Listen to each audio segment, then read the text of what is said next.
Welcome to Trav, I'm Trav, and this video is probably going to piss off a lot of people, but every character in Star Trek could be trans.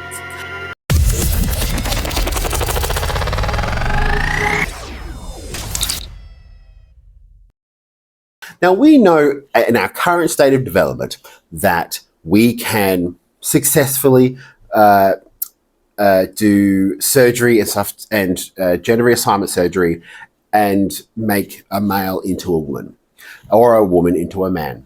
So we know we can do it now. And in the future, with their technology, where they've cured all diseases, they could quite easily just decide what gender they want to be as teenagers. Captain Kirk could be Captain Jennifer Kirk. We could have Riker could actually be Willette Riker. But we also could, we wouldn't know, like they wouldn't know. The medical progress means that we wouldn't actually know. So each character in Star Trek would be whatever gender they wanted to be. And then also that brings on the implication that every Star Trek character would be attracted to any gender. Because, not to mention the fact that they meet aliens all the time, and aliens will not have the same gender roles as we do, or the same sexual organs.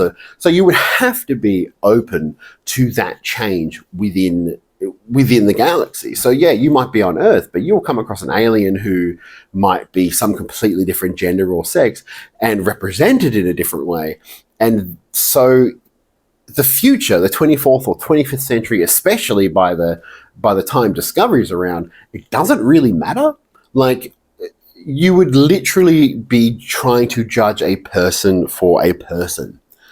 And that is the most fantastic thing about Star Trek. Now, when I watched TNG as a kid, when I saw crew members in scants, and when I saw Riker fall in love with a gender non-binary alien, my first thought was, oh, in the Star Trek universe, they accept everyone as they are, no matter what they look like. But that ramification actually speaks for the trans community. It speaks for, they wouldn't even be called trans. They would just be people. You would literally just be humans who decided what gender they wanted to be.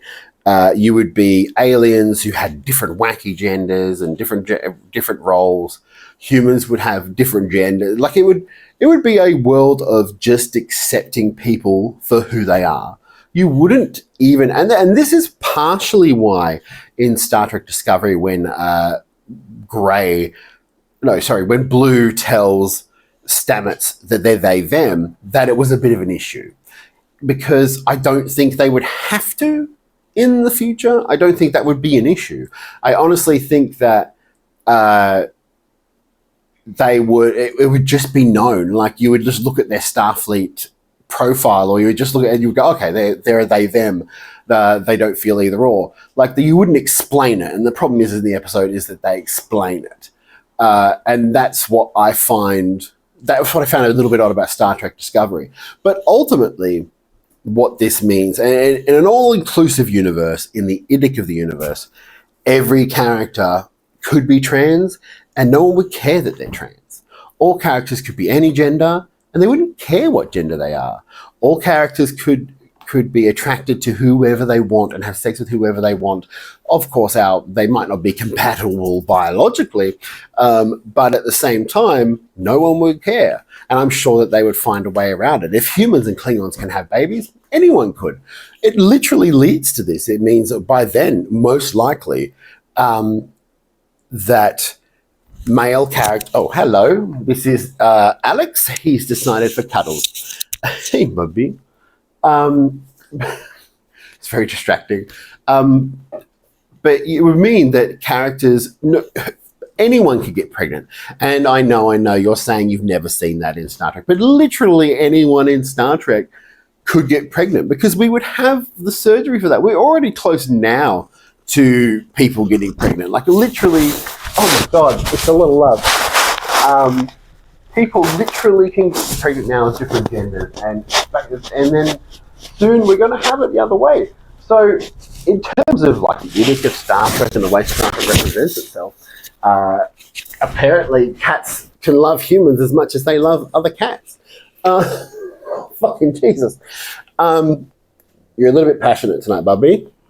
But yeah, so in the way of the IDIC, it both doesn't matter. So all of our crew can be trans, all of our crew can be attracted to, they're probably attracted to multiple different genders and sexes of alien races and human race. They can all get pregnant. And I would actually really love to see that episode of Star Trek where they just blatantly turn up and one of the male crew members is pregnant.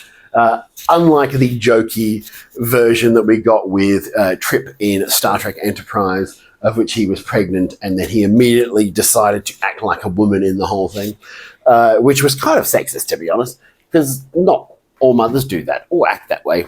I've been Trek Trav. I hope this video sufficiently pissed off the people I wanted it to, and I hope that people enjoyed it. Maybe haven't thought about this in a huge, in-depth way.